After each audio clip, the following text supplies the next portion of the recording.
my name's Louise from Shri Yoga and Meditation. A lot of my students come to me for advice and help with issues of anxiety and stress, and it's like our modern day cold, as is sleep disturbance and fatigue.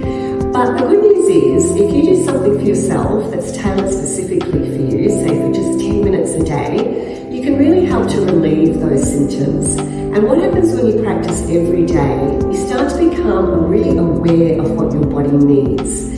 And when we give our bodies what it needs, then what happens is symptoms drop, and what happens is once we find the cause, it actually prevents the symptoms reoccurring. I'm going to give you some suggestions on how you can bring your body, breath and mind back into balance.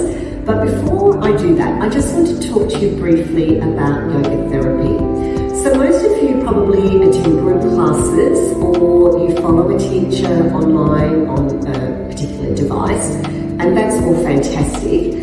But the difference with yoga therapy is when we look at our differences and our uniqueness, so we all have different bodies, different personalities, cultures, abilities and jobs, how can we really give the same practice to the masses, to everybody? So what yoga therapy does, it actually is a process where a practice that you do every day is tailored specifically for you to be able to maybe help you with a health condition or your specific needs. So it might be you can't sleep, or you can't breathe well, or you generally want to feel active and fit, or you want to increase your energy. So everyone's needs are really different. So that's why yoga therapy is just a fantastic process. And also it empowers you to take care of your own health and become really aware of what your body needs. And then you can just reset every day to feel great. Yoga therapy is an accredited field with specialised training. So after I did my 2 years of graduation and qualifying as a yoga teacher, I continue on to do another 5-year course in yoga therapy, both in Australia and in India. And I've also taught many yoga teachers because they want to learn these extra skills because they find that most of their students have special needs. So getting back to how I can help you with reducing symptoms of stress and anxiety, just remember you don't need half an hour. Everyone's time poor, so even just 10 minutes a day can help to relieve those symptoms.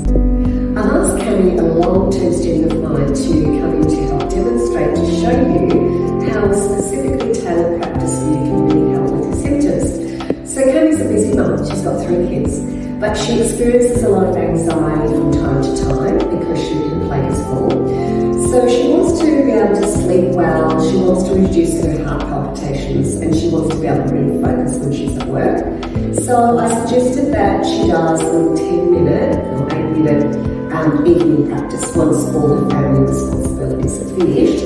So I asked her to first of all just sit onto her heels like that, and if, say for example, she couldn't sit down on the ground, I would get her to sit on a chair. But for example, because she's been on her feet all day, that's why I've got her on the floor. So the first thing I asked Cami to do is to put her hands on the ground and stretch forward and give herself a nice stretch, lengthening her spine and giving her back a nice rest first. And then I ask her to breathe into her back, releasing all those muscles. And essentially this posture is about letting go of the day. So this just really helps her to let go of all worries and stress that she's experienced during the day and maybe the week. And that's how I start her off. So after I've asked Cami to let go of the day and stretch her back, and she has got a few little niggles in her back, I've asked her to lay down and pop a bolster, and you can use a pillow under her knees. And then I'll ask her to put her hands on her belly. And if you're comfortable, close the eyes. You might even put a little eye pillow, maybe with a lavender scent if you're not allergic to it. And just feel her belly as she breathes. So she's really connecting with herself and with her breathing. And I say to all my clients and students, make sure you work with your own breath capacity. So don't force the breath. It's got to be really comfortable. So then what Cami will do, she'll breathe in. And I'm watching her, making sure she's breathing properly. And then she exhales 1, 2, 3, 4. And and she repeats that same pattern for another 8 rounds of breath. Now you might only have a 2-second exhale, and that's absolutely fine.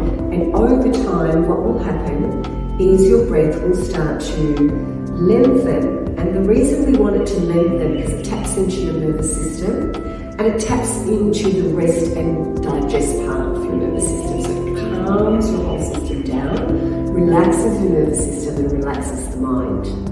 So after Cammie's done her 8 rounds of deep breathing, extending her exhale, she comes back just to her natural exhalation, inhalation.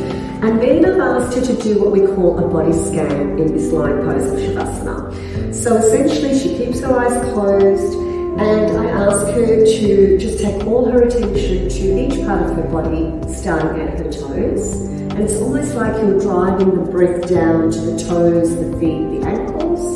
We move up to the shins and calves, then to the knees. It's a very slow process, so you don't have to rush. Relax into the legs, the hips, the belly.